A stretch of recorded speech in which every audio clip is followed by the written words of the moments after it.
Hey everybody, Michael here, and today in this lesson we're going to talk about creating effective prompts. Basically asking questions and then adding some parameters around those questions to make them even more effective.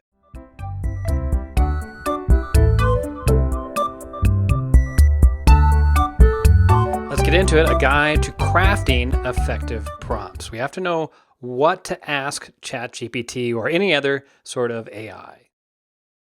Question we have here is like, how do I speak artificial intelligence? These AI systems are pretty smart and you can just sort of speak to them, but you may not realize just how much detail and what kind of questions and what types of questions and what sorts of questions you can actually ask. It might not be obvious to you. It certainly wasn't to me. So basically, it's all about the prompts. And we talked in the past about critical thinking. This is where critical thinking plays a role. You have to really think about, how do I communicate with the artificial intelligence to get just the right answer that I want?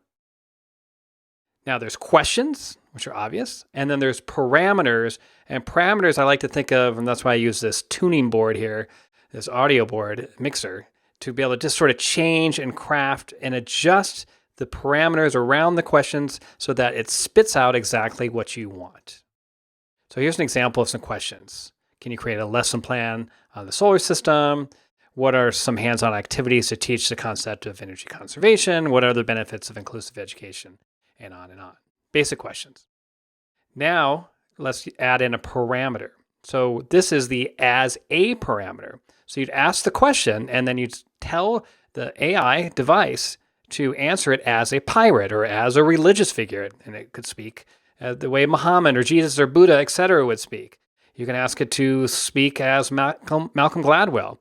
You can ask it to speak as Shakespeare. Maybe you can do political figures. It actually depends on the political figure. Sometimes ChatGPT at least will say, hey, no, we don't want to get involved with that. Interesting, huh? Other parameters, make it longer. Write it for grade 2 students. Make it funnier. Make it a song. Make it a poem. You could add all of those if you wanted. What a mix that would be, huh?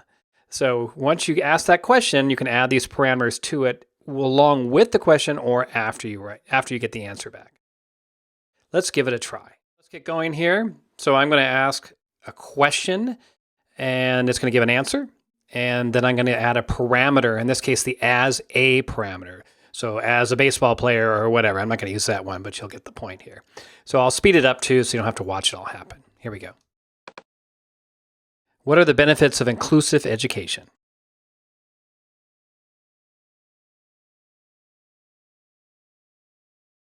All right, okay, some reasons there, good ones. So I'm going to now type write as a pirate, and it should give kind of a funny response. Let's see.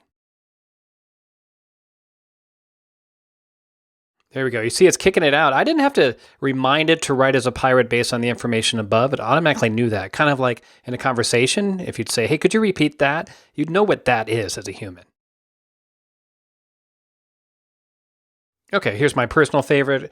Cost savings by reducing the need for separate educational ports. Okay, that's cool. Let's see. Let's do write as Shakespeare.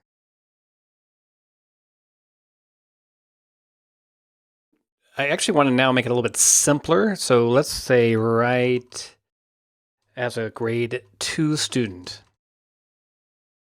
And this should give a simpler version. I could also write, I think I could just write it, make it simpler and clarify it or make it more concise. I can use words like that or parameters like that.